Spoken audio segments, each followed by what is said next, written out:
Hey, Adam Savage here in my cave with a one-day build that involves some of the knowledge and ways of thinking I gleaned from my time in the commercial and film industry. In shops, we often work at the bench, but just as often we have to set up special jigs and arrangements for holding our work in specific orientations. Sometimes it might be holding a blow dryer, so it's blowing down on your the thing that's drying. Sometimes it may be that you need a specific angle on being able to sand something. Occasionally, it might be that you need to hang a backdrop or lift something up. If you work on motorcycles, you certainly don't want to do it on the ground. You'd like to raise it up, and maybe there's simpler ways to do that than a scissor lifting motorcycle lift. And when I think about moving stuff around in my shop and changing my orientation to some of the objects I have to work on, the time I spent in the film industry deeply informs the choices that I make. Why? Well, it's best to think of exactly how a film crew works. Frequently, they're on sound stages where all the equipment they need is exactly where they need it, and they can just set up and film in that filming place. But just as often, a film crew has to come into a stranger's house or a diner in the middle of nowhere and film there. How do they hang lights and use their equipment in a space not designed for that? Well, they can do that because film equipment is designed kind of like an amazing Tinker Toy set. And I'm going to introduce you to two pieces of film equipment today that are the first two pieces of film equipment I purchased and put into this shop when I put it together. The first one is called a C-stand. This is a C-stand. Yeah, we'll get some close-ups of this. This is a C-stand. It's called a C-stand. I'm not actually sure why it's called a C-stand. I've always kind of thought that it's because the legs make a sort of a crescent, like a C, but frankly, I don't know. That's something I will know after we make this video. A C-stand is effectively like a lighting stand. So its most basic component is tripod legs and telescoping arms, okay? And so you can raise something up quite high with a C-stand. Now, what goes onto a C-stand, the first piece of equipment that bolts to the top is called a gobo head. And this is a gobo head. It consists of a tube with a screw to clamp it down to the top of the C-stand. Right? Oh, there you go. And then over here is this really interesting arrangement. It is a sort of like a hockey puck with some holes drilled through it, and it's split up the middle. And it's got this big handle. You can use this in a bunch of different ways. In film, we often need to reflect light onto things or block light from things. And when we want to do that, sometimes we'll do it with a piece of card, like foam core here. Here's just a piece of card, and I'll show you. Here is one of the key ways a C-stand works, is you clamp in a little foam there. Actually, this is not the greatest piece. Let me get that piece. There we go. That's much better. Yeah, here we go. So, let's say I need some reflected light on me. Yeah, look at that. Much better. Okay. And I want to, like, the director says, great. That's exactly how much light I want. Lock it. Now, on one hand, you could have a PA that's just standing there holding this for the whole day in the right orientation. Or you break out a C-stand, and they make shorty versions of these, and you clamp in your card, and you can put it anywhere you want and raise it way up if you like. Ooh, there it goes. However, there are also, and I'm about to show you what happens when you get a second gobo head. This Now, this is a fairly useful bit of kit just on its own. However, it becomes a otherworldly bit of utility when you add in this. This is the gobo head on an arm, and again, you can buy long arms and short arms. I think this is a 4-footer. And your average, the guys in film who manipulate this stuff, they're the grips and the gaffers, and they have a grip truck. The grip truck is full of like dozens of these and all sorts of interesting little business ends. So here's the thing: you see this. I guess this is more like a tool tip than a one-day build, but we will build something. Okay, so you see that I have 2 different holes, and the way they're set up, they're serrated on the inside. They're meant for different size rods. One of those rods is this. So here's what can happen is I can put this in, and then I can tighten it down in almost any orientation that I want. Then I could take that card and I could put it exactly, precisely where I want. I can walk away. Right. So there are all sorts of bits of film equipment, gels and gobos and other stuff. Gobo means something different here and it means something different here, but sorry. There are all sorts of bits of flat material that film crews use to adjust light and sometimes sound. I've seen entire curtained off areas made by hanging sound blankets over a bunch of C-stands. Tinker Toy is the best way to think about this kind of stuff. And the end of this arm is the same kind of gobo head that is at the end of the C-stand. So there are other things that I can clamp into out here. By the way, there's a whole philosophy of C-stands, and if you're ever going to use one, if you're going to buy one of these for your own shop, here's what I'm going to tell you. When you're tightening a C-stand and you got a load like this load is going down, right? You want to be tightening in the direction that the load is weighed in. That means I'm tightening in this direction and the down is this. So this is self-tightening. If I did it the other way, if I did it this way, classic newbie move, as it weighs, it loosens itself. That is no good. You don't want that. So there is another piece of equipment that I want to show you because it's one of my favorite clamps, and I have 2 clamps to show you. This is a Mayfair head, and this can also, actually, you could clamp this right onto the end of the, it's got a plug on it, but it's a weird plug. You can clamp it right here on the end of the C-stand, and this is this much more positive clamp than this guy for holding on to something like, if you wanted to hold on to a 2x4, well, this is what you'd use, a couple of Mayfairs. And frankly, you would be astonished at what a good film crew can build in less than an hour with a whole bunch of C-stands and grip equipment. It is an amazing thing to behold. David Mamet, in one of his books, described a film crew as an army of problem solvers on their feet. And being on a good crew, moving through this equipment, setting things up, tearing them down, can be, like I said, an absolutely lovely dance. It's like a ballet. The equipment is all engendered for fast setup, fast takedown. This Mayfair clamp, this thing, oh yeah, it's got jaws open up very wide.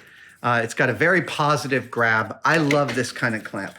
I use it all the time for various things. There's one other clamp I want to show you.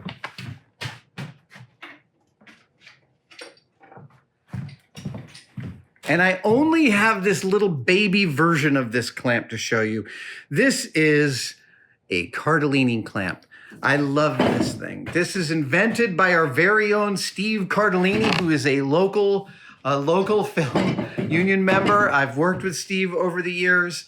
You can rent these, you can purchase these. Cardellini clamps are the Bay Area's own, Steve Cardellini invention. And these are even better for holding on to flat material. You chuck them into the gobo head, set it all up.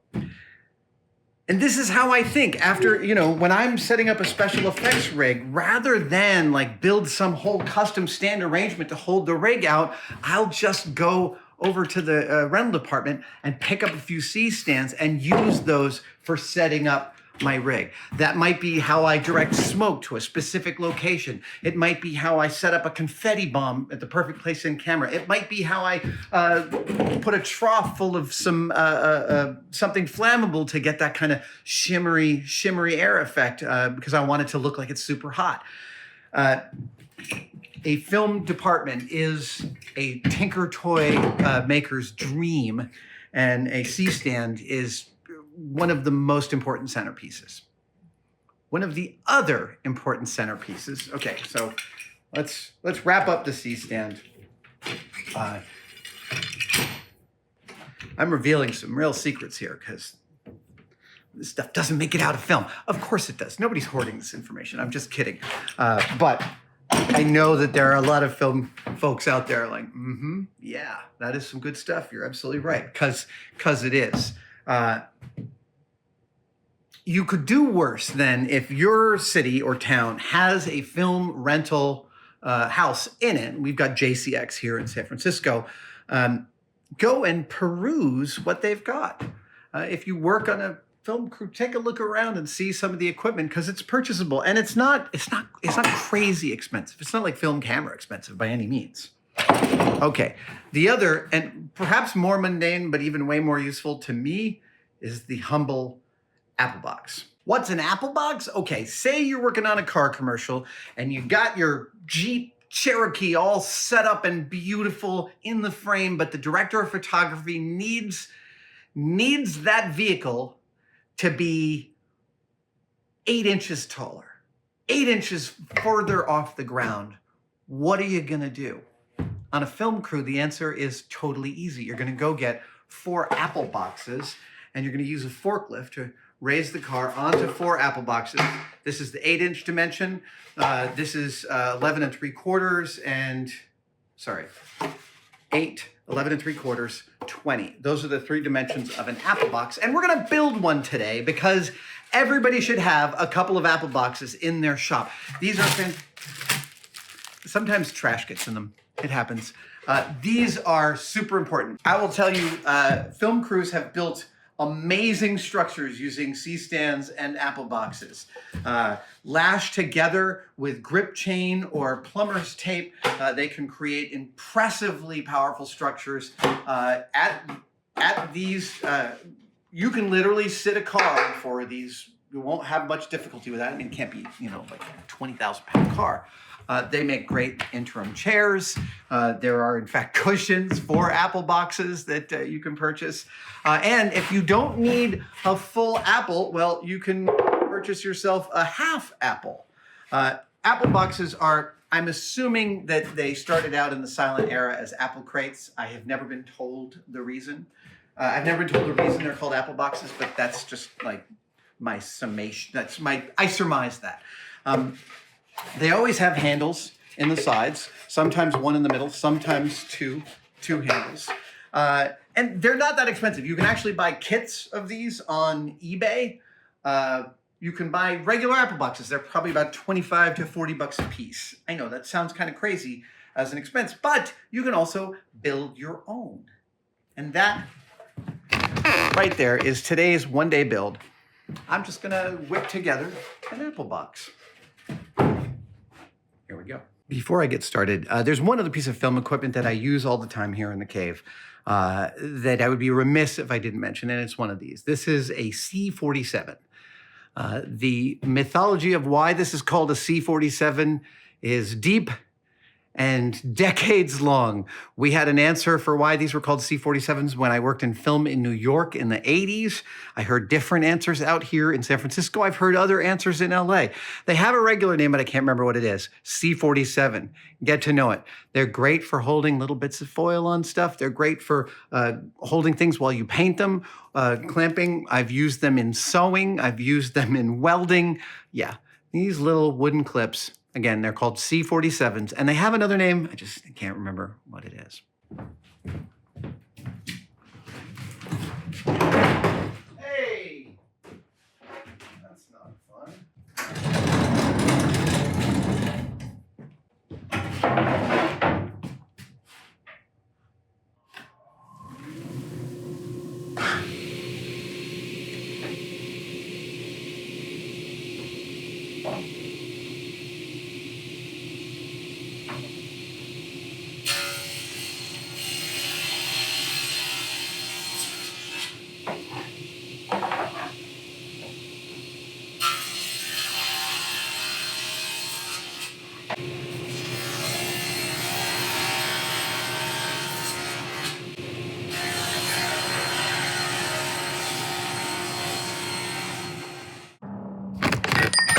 What?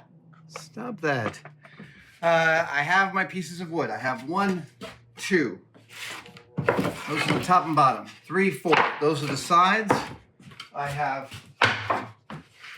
2 ends, and I have a middle. And the middle is super important. And the order of operations here is semi-important if you're going to put a lot of load on these. We're going off to the workbench. My new workbench. We're going off to the workbench to make some handles. Good. Okay. Here are my pieces of wood. I'm going to mark out some handle positions. It doesn't really, it's not super vital as to exactly where they go, but let's be somewhat consistent. Let's put them in 3/4 of an inch from the outside. So I'm just going to use the 3/4 inch ply as a reference line. Great. And the same thing there.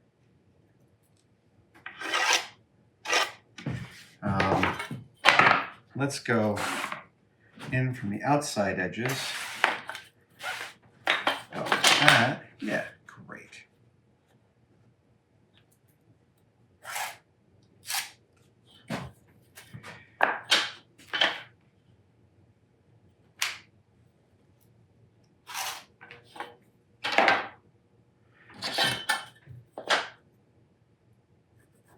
Now, the handles, the standard handle,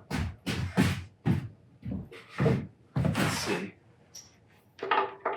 Yeah, this is a 1-inch Forstner bit. This is what I'm going to use. And yeah, I am simply going to drill 8 holes, and then I'm going to connect them with a jigsaw. And then you'll see how that'll become some handles. Damn it. I came over here, set up this lovely shot, drilled 8 holes, forgot to press record. Here's how it went. I chucked the bit into the chuck, 1-inch Forstner bit. That's what I did. Then I took these marks and used them to align the bit for each one of 8 holes, and I carefully drilled them. When you're drilling many Forstner bit holes, you always want to have a piece of backing underneath so it doesn't split out the wood at the other side. It was brilliant. It was an amazing sequence. I was like the best craftsman you've ever seen. It was so smooth. There was no dust, and music played just spontaneously. It was incredible. I wish you'd seen the shot. None of that happened. To the workbench. And here comes the reason that it's delightful to have an awesome workbench. First, I am going to make some marks between these so I have some guidelines for my cuts, for my jigsaw cuts. And I'm drawing the lines to the actual holes rather than to where I wish the holes were. And that'll just make it a little bit, the end product will be a little nicer. There's 1, 2, then 3, and 4.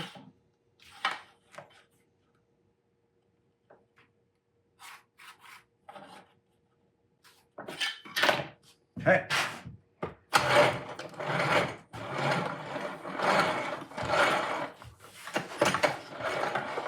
Oh, look at that. See that? I can clamp my work in. I can clamp in 2 holes. Can I clamp in 2?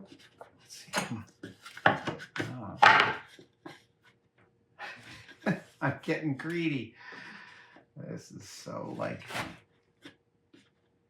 Okay, let's get it slightly. Go. Okay, I just want that a little bit proud. Yep. Same thing with this one. Yep.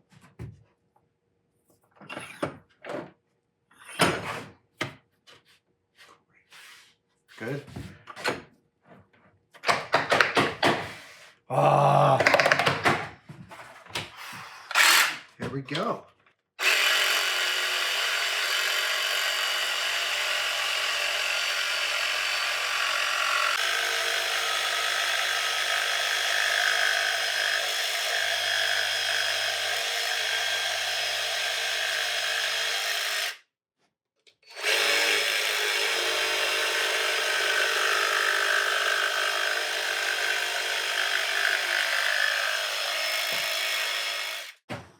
Oh, that's respectable. All right. These handle holes, they're okay, but frankly, I'm going to route their edges because it'll just be cleaner that way.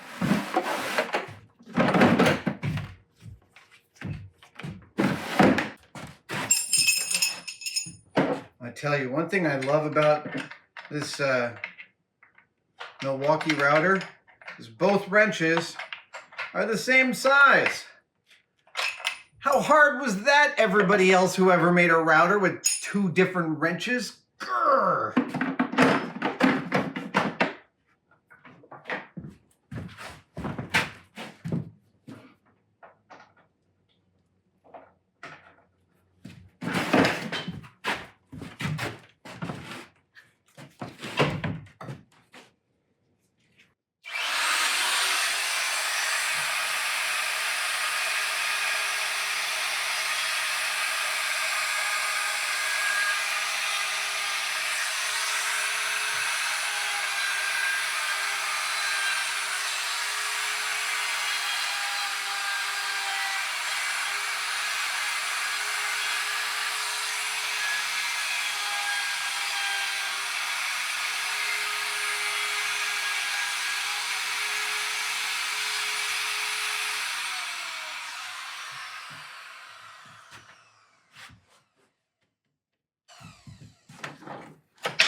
There we go. Our apple boxes now have handles.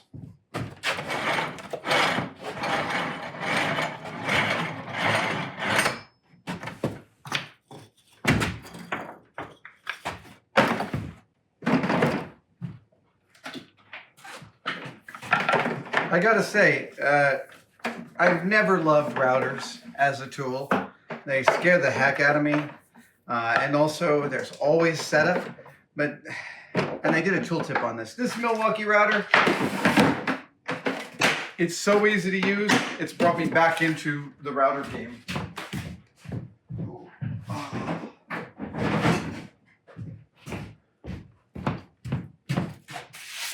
Okay.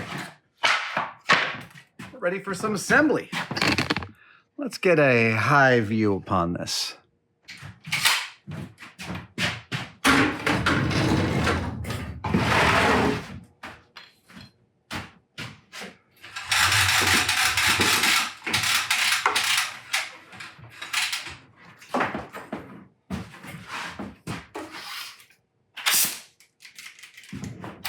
Oh yes, wood glue.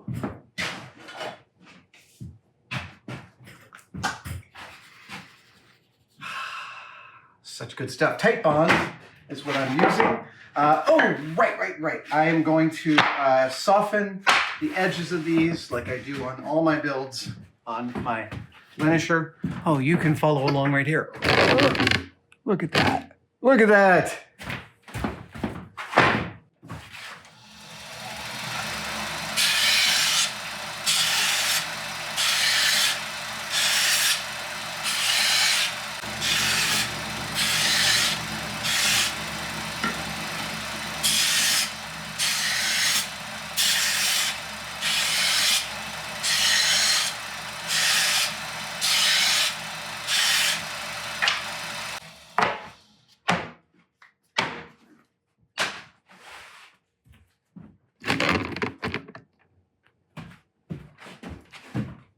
here's the thing that's, ooh, let me raise that just a little more so you can see my head. Here is the thing that's really great about Apple boxes. If you've got a young person in your life who's interested in film, make them a set of these, 2 full apples, 2 half apples perhaps, and spray paint their name on there like it's their own film company logo, and they are gonna love it. Spray painted logos on Apple boxes are deeply part of film history. There's an Apple box up at Industrial Light and Magic from the very beginning days of the late 70s, mid 70s in Los Angeles. Spray painted Apple box has been signed by, I think, every model maker that's made it through Industrial Light and Magic. This would make a great Christmas present for a young film hopeful, indeed. We are going to put this together, and it's not going to take very long. How are we going to do this? I want to measure it to the middle here. What did my tape measure go? So 20, we're going to go to 10.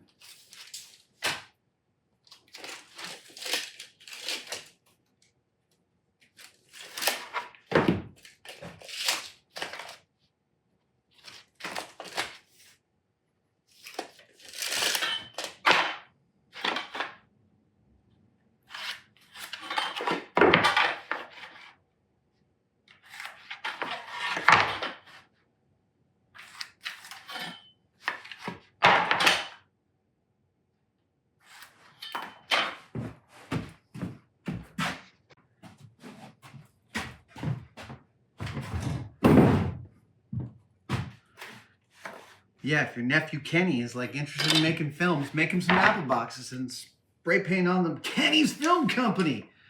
Yeah, that'd be awesome. Kenny would be totally chuffed. Okay, I'm gonna put the sides on first. Now, that's how we're gonna do that.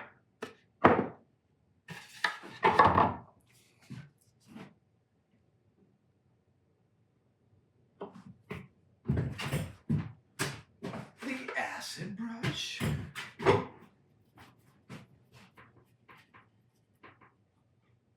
Excellent.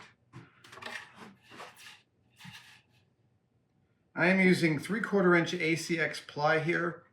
There's literally nothing special about this ply. It does have a hero side, so you might want to choose that side as your outside.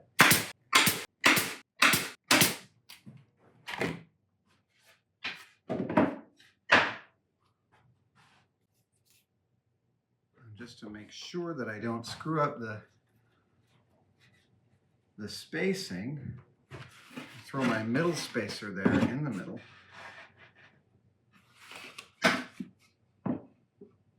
Like that. Bring it right up to, yes, look at that. That's going to be perfect. Awesome. Great.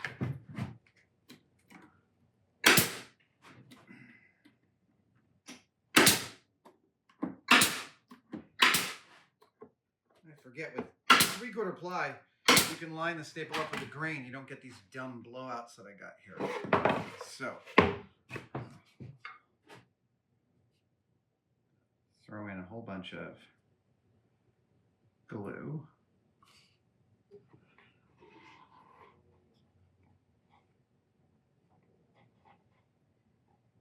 I could use one other reference mark.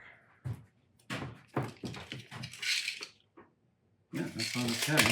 Right. So,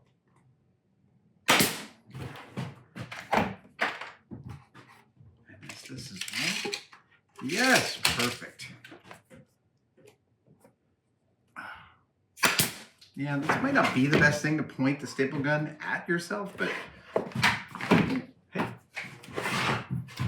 Actually, I'm going to wait to put that one in until I put this on top. Now it's time to put the handles in. Right. So.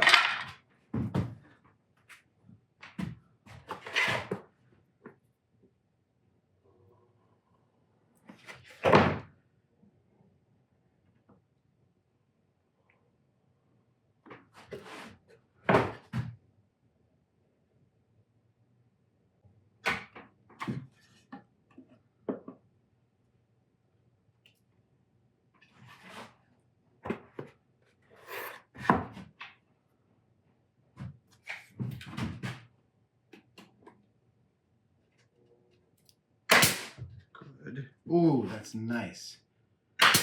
Great. Oh, look at that. Awesome. Oh, you're doing fabulous.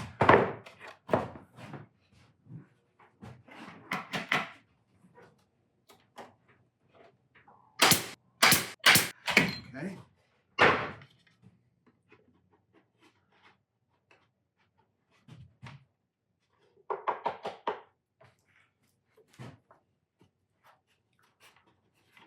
Oh, don't you barn door on me.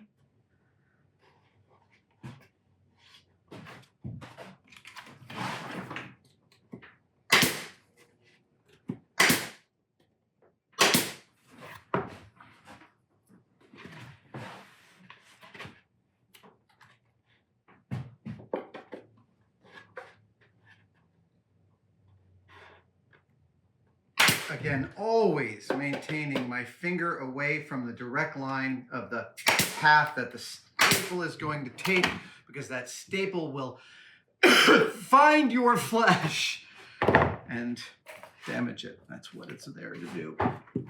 So there's the internal structure. Sometimes you can cut a hole through this. I grew up with apple boxes. My dad was a filmmaker, among other things, and we had a couple of ancient apple boxes that floated around our house, and they were they were chairs, they were stands, they were blocks, they were door stops. You can screw stuff down to them with a few wedges and some grip chain, man. Yeah, you can build mountains, literal mountains. I'll tell you, like, you watch the Marvel films where everyone's on green screens and like there's big like mountains of shaped stuff covered with green. I guarantee you most of what's underneath those is apple boxes and C-stands and other grip stuff like that. All right. Yeah, that's the hero side. And when I do something like this and I want to make sure it lines up, I get one corner right, get a staple in one corner, then I get the other corner right.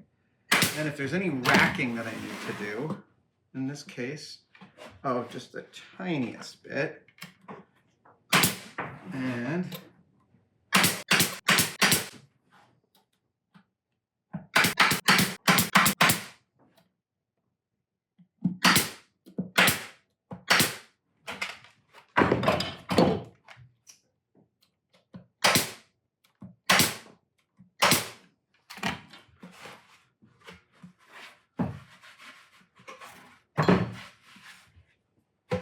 okay.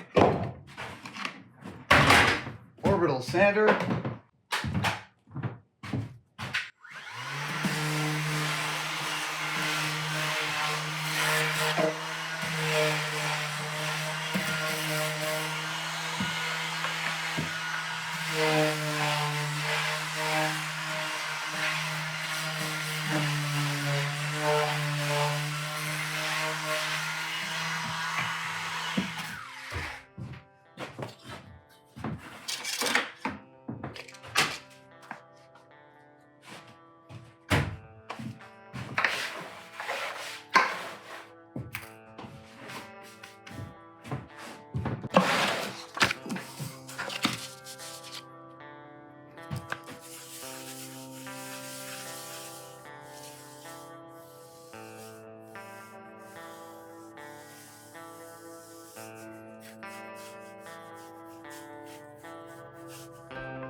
Ugh, another S. S's are the worst. S's are the hardest letters to draw. They're the hands of letters, right? Like, hands are the hardest part of our bodies to draw, the gesture of a hand. Well, S's are the hands of the alphabet. You always start in the wrong space and then your bottom swoop is too bulbous. Yeah, it's terrible. All right. I know this is kind of crunchy, but I'm going to show you a cool thing about stencils and how to make them actually look way better than they have any right to be. And this camera in the middle, I don't know. I know this isn't a spectacular logo, but I'm just showing you how quickly one could personalize one's Apple box as a Christmas gift. And I guarantee you, if you did this for your niece or nephew or son or daughter, they would carry that thing around with them for the rest of their natural lives. Seriously, it'd be like this. Great.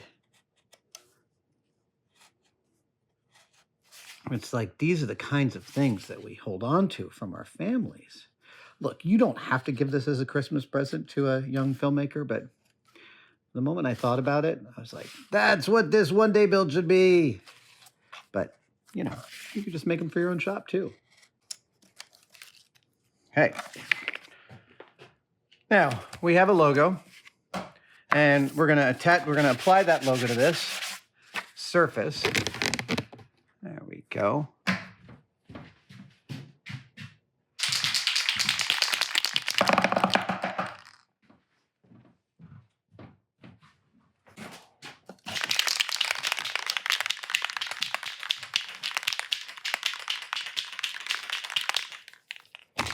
Oh, whoops. Okay.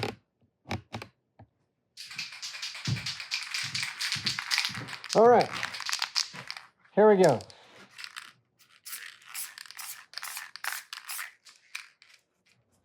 That's the first pass. Watch this. This is the best part. Let it dry for a second. Line it up. Offset it a tiny bit. Hit it again.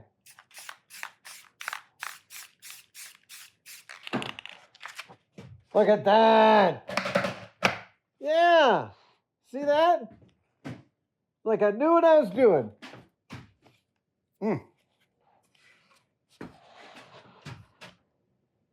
Yeah. And there you have it. Your very own Apple box for a few bucks in wood and literally not much time at all. It is a key addition to any shop. I have 2 full and 2 half apples all the time right around the corner here. I use them constantly. They stack beautifully. They also make quarter apples. You can buy these at a film rental house or a place that sells them. You can buy kits on eBay or you can make your own. And, oh, did I do that upside down? No, I didn't. That's right. There we go. Thank you guys for joining me for this one-day build. Now I have 3 full apple boxes and 2 half apples.